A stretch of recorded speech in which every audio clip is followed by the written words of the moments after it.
इतना pretty cake ready होने के बाद आज तो कस्टमर को केक देने से पहले ही मुझे केक को काटना पड़ा। ऐसा क्यों करना पड़ा मुझे? कौन सी बिग मिस्टेक हो गई थी मुझसे और मैंने उसे कैसे करेक्ट किया? सारा मैटर आपको बताती हूँ। वीडियो में लास्ट तक ज़रूर बने रहना। तो hello viewers, welcome back to my channel Bake Delicious with Neetu. तो आज का जो हमारा डिज़ाइन है तो उसको मुझे खुद ही ऐसे काटना पड़ा रेडी होने के कंप्लीट होने के बाद। तो मैंने क्या मिस्टेक कर दी थी तो मैं आपको बताती हूँ। तो यहाँ पर हमारा जो है 1 kg का केक ऑर्डर था। तो जो मेरी स्पॉन्ज थी मैंने उसे 5 इंच के केक टिन में बेक किया था। तो मैंने सोचा कि मैं इसे हाफ़ kg करके मैं इसकी 2 स्पॉन्ज जो है बेक कर लूँगी। ये ऑर्डर जो मुझे मिला था वो दोपहर के 2:30-3 बजे मिला था और मुझे शाम को ये 7 बजे तक कंप्लीट करके देना था। तो मैंने जो 2 स्पॉन्ज रेडी की थी तो उसी केक टिन को मैंने दोबारा से यूज़ कर लिया था। तो जहाँ पर जो हमारा बटर पेपर था तो मैंने उसको ही उल्टा करके दूसरी स्पॉन्ज उसके ऊपर ही बेक कर ली थी। तो मैं क्या है ना, अक्सर वो बटर पेपर को यूज़ नहीं करती हूँ। मैं बिना बटर पेपर के ही अपनी जो स्पॉन्ज है उसको बेक करती हूँ। तो आज मैंने बटर पेपर लगा के उसको स्पॉन्ज को बेक किया। तो यहाँ पर आप देख रहे हो मेरी स्पॉन्ज भी टूट रही है। तो ये ओवर बेक भी हो गई थी। तो मैं और कामों में बिज़ी हो गई थी जिसके कारण मेरा ध्यान हट गया। तो यहाँ पर दोनों स्पॉन्ज को मैंने कट कर लिया था। तो आज का जो हमारा केक है वो 18 इयर्स के बॉय के लिए था। तो यहाँ पर आपको पता ही है कि बॉयज़ के लिए जो डिज़ाइन है उनको सिलेक्ट करना बहुत मुश्किल हो जाता है। टेंशन हो जाती है क्या डिज़ाइन बनाएं। तो लड़कियों के डिज़ाइन में आप फ्लावर्स वगैरह बना सकते हो, कोई भी डिज़ाइन बना सकते हो। तो यहाँ पर जो लड़के होते हैं 18 इयर्स के तो उनके लिए थोड़ा डिज़ाइन डिसाइड करना मुश्किल हो जाता है। तो यहाँ पर जो केक था वो पाइनएप्पल फ्लेवर में था। तो पाइनएप्पल फ्लेवर होने के कारण मैंने जो था स्पॉन्ज में भी पाइनएप्पल एसेंस ऐड किया था। तो यहाँ पर मैं सोकिंग भी पाइनएप्पल क्रश के वाटर से ही कर रही हूँ। तो सोकिंग मैंने बहुत ज़्यादा नहीं की थी, आप देख रहे हो कि मैं हाफ़ चम्मच ही ऐड कर रही हूँ। तो अगर आपको भी केक लेट देना है तो आप सोकिंग अच्छी तरह कर सकते हो। अगर केक आपको जल्दी रेडी करना है और वो जल्दी ही कंज्यूम होने वाला है तो आप उसमें सोकिंग कम कर सकते हो। तो यहाँ पर जो मेरा बेस था वो मैंने प्रीमिक्स से रेडी किया था। तो इसके लिए मैंने 320 ग्राम प्रीमिक्स लिया था और केक टिन हमारा 5 इंच का था। तो यहाँ पर हमेशा ही मैं 1 kg के केक के लिए 320 ग्राम प्रीमिक्स लेती हूँ और हमारा ये क्रीम और सोकिंग होने के बाद हमारा 1 kg का ऑलमोस्ट रेडी हो जाता है। तो यहाँ पर मैं एक्स्ट्रा क्रीम नहीं यूज़ करने वाली थी, फ्लावर वगैरह डेकोरेशन कोई नहीं थी उस पर। तो इसीलिए मैंने जो है इसकी लेयरिंग में ही क्रीम उसी हिसाब से ऐड कर दी थी। और जहाँ पर मैं स्पॉन्ज का वेट करने के बाद ही डिसाइड करती हूँ कि मुझे कितनी क्रीम लेनी है, उसी के अकॉर्डिंग जो मेरा है केक का वेट जितना हमें चाहिए उतना रेडी हो जाता है। और यहाँ पर मैंने जो है फाइनल आइसिंग के लिए जो मेरा बेस कलर था मैंने उसे वाइट ही रखा था। और यहाँ पर मैंने पाइपिंग बैग का इस्तेमाल किया है जिससे मैंने इसकी वाइट कलर से फाइनल आइसिंग की है। तो यहाँ पर स्क्रैपर से मैं सब जगह इसको स्मूथ कर रही हूँ। तो यहाँ पर जो मेरा स्क्रैपर करने के बाद मैंने इस पर जो है कॉम्ब से ये पैटर्न दिया है। तो यहाँ पर जो छोटे वाली कॉम्ब होती है उससे ही मैंने सब तरफ इसको सुंदर सा पैटर्न दिया था। और डिज़ाइन जो था मैंने पहले ही माइंड में सेट किया हुआ था कि मुझे कौन सा डिज़ाइन बनाना है और कलर कॉम्बिनेशन भी मैंने पहले से ही माइंड में सेट किया हुआ था। तो यहाँ पर मैं कॉम का यूज़ करके जहाँ पर सुंदर सा डिज़ाइन, तो अगर आपको भी कोई भी डिसाइड करने में मुश्किल हो रही है तो आप कॉम का पैटर्न दे के ईजी सा कोई भी डिज़ाइन रेडी कर सकते हो। और जहाँ पर जो मैंने फॉल्ट लाइन डिज़ाइन बनाना था उसके लिए मैंने टूथपिक का यूज़ करके पहले से ही एक रफली डिज़ाइन और शेप रेडी कर ली थी कि मुझे कहाँ तक क्रीम है जो अप्लाई करनी है। और यहाँ पर क्रीम में मैंने ब्लैक कलर ऐड किया था, और ब्लैक आपको पता ही है कि अगर आप क्रीम में ब्लैक कलर ऐड करते हो तो वो ग्रे बन जाता है। तो ऐसे ही मैंने 2 ड्रॉप्स ब्लैक कलर की क्रीम में ऐड की थी, और उसको जहाँ पर मैंने निशान लगाए हैं उसी तक मैंने उसे लगाया था, क्रीम को अप्लाई किया था। तो उसके बाद ये हमारा बड़ा सुंदर सा पैटर्न है जो रेडी हो गया था। तो जैसे कि मैंने आपको बताया कि मुझे ये केक शाम को 6:30 बजे देना था, 7 बजे तक देना था। मेरा ये केक जो है 6 बजे तक पूरा रेडी हो गया था। तब ही मुझे जाके फाइनल टच देते वक्त ही मुझे पता चला कि मैंने एक बहुत बड़ी मिस्टेक कर दी है। तो वो मिस्टेक आपको आगे बताती हूँ मैं। तो अगर आपको मेरी वीडियोस अच्छी लगती हैं, आप यहाँ तक मेरी वीडियो देख रहे हैं, तो प्लीज़ मेरे चैनल को सब्सक्राइब करें और बेल आइकन ज़रूर प्रेस करें जिससे मेरी वीडियोस की नोटिफिकेशन आपको मिलती रहे। तो यहाँ पर जो मैंने है ग्रे कलर की क्रीम अप्लाई करने के बाद जो हमारा ये स्क्रैपर होता है उससे मैंने क्रीम को स्मूथ किया। अगर आप कॉम का यूज़ कर रहे हो तो पहले आपको क्रीम को स्मूथ करना ज़रूरी है, उसके बाद ये है जो हमारा कॉम है वो अच्छी तरह से उभर कर आता है वो डिज़ाइन, इसीलिए इसको स्मूथ करना ज़रूरी है। ये मत सोचिए आप कि आप क्रीम को ऐसे ही अप्लाई करेंगे तो उसके बाद आप उस पर कॉम चला देंगे, तब जो हमारा है डिज़ाइन अच्छे से नहीं आता है। तो यहाँ पर स्मूथ करने के बाद ही मैंने इसको जो है बड़े वाली जो कॉम होती है उसको चलाया था, जिससे हमारा जो बहुत ही प्यारा सा सुंदर सा डिज़ाइन बन गया था। तो आप इसे जूम करके देख सकते हो कि कितना नीट ये हमारा डिज़ाइन है जो बना था।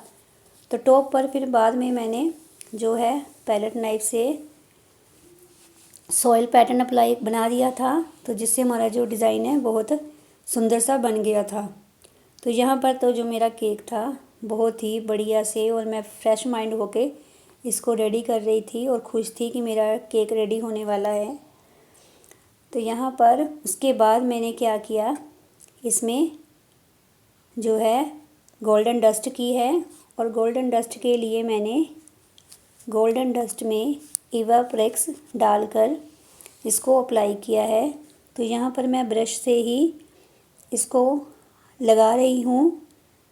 तो जो ब्रश से है ऊपर तो इजीली लग जाता है पर साइड वॉल्स पर नहीं लगता है।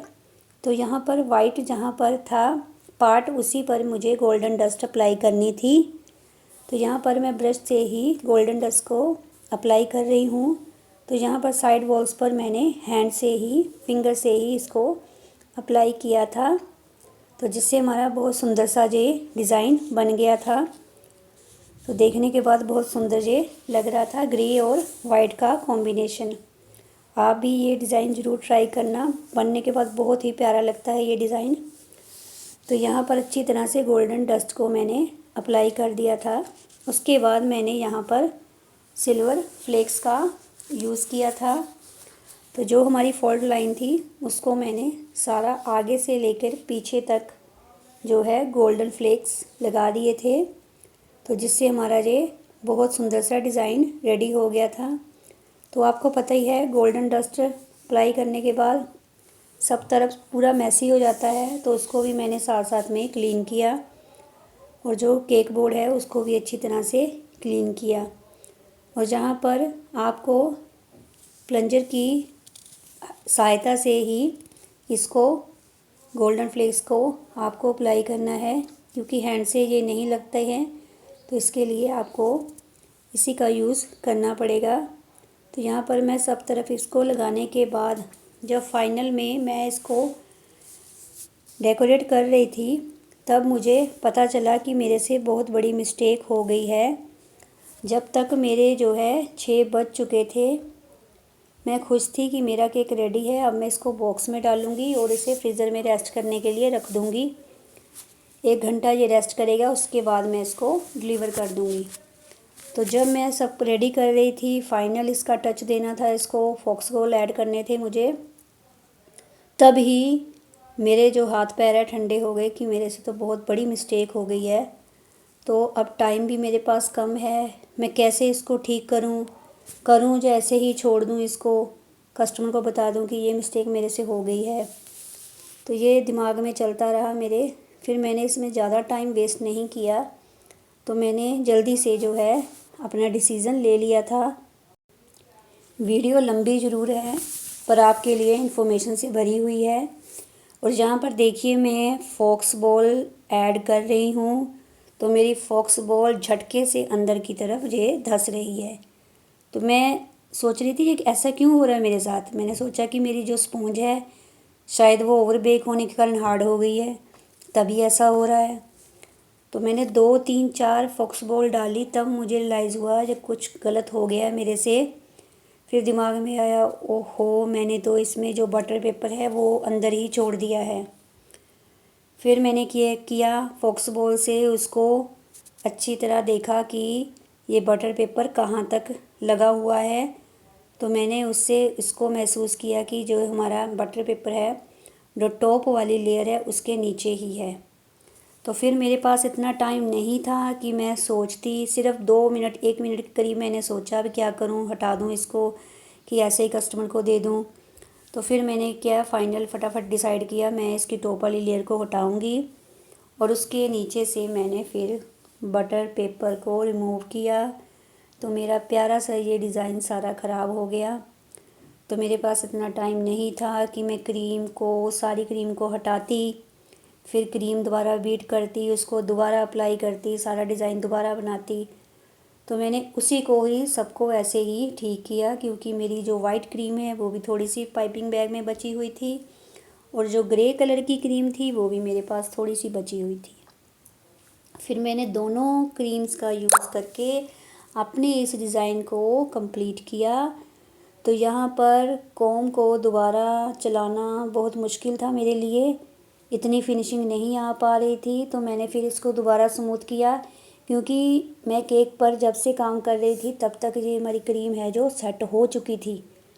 क्योंकि आपको पता है वेदर चेंज हो चुका है, थोड़ा ठंडक हो गई है मौसम में, जिसके कारण जो है क्रीम मेरी अच्छी तरह सेट हो गई थी। तो मैंने जब इस पर दोबारा कॉम चलाया तो इतनी फिनिशिंग उस पर नहीं आ रही थी, और जहाँ पर भी गड्ढे बन गए थे मैंने उसको क्रीम से फिल किया, साइड्स को स्मूथ किया, और कॉम को दोबारा से मैंने इस पर अप्लाई किया।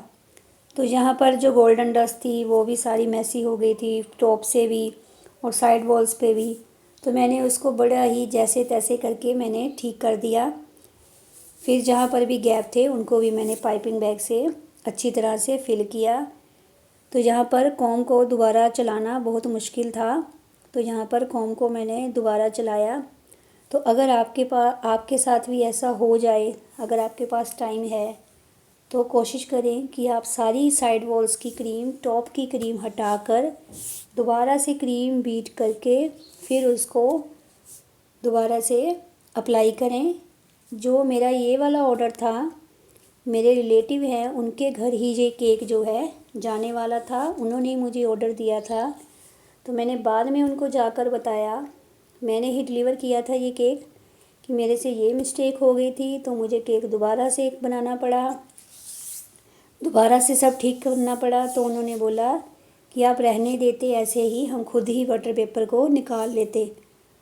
तो पता नहीं होता कस्टमर के माइंड का, ठीक है ना, इसीलिए मैंने उसको ठीक करके ही दिया, क्योंकि अगर वो उस केक को काटते तो उनसे केक वो कटना नहीं था।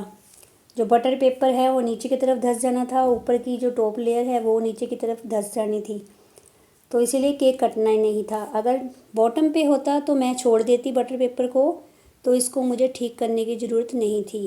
क्योंकि ये टॉप लेयर के नीचे था तो मुझे इसे निकालना ही पड़ा, इसीलिए मैंने इसको रिमूव किया।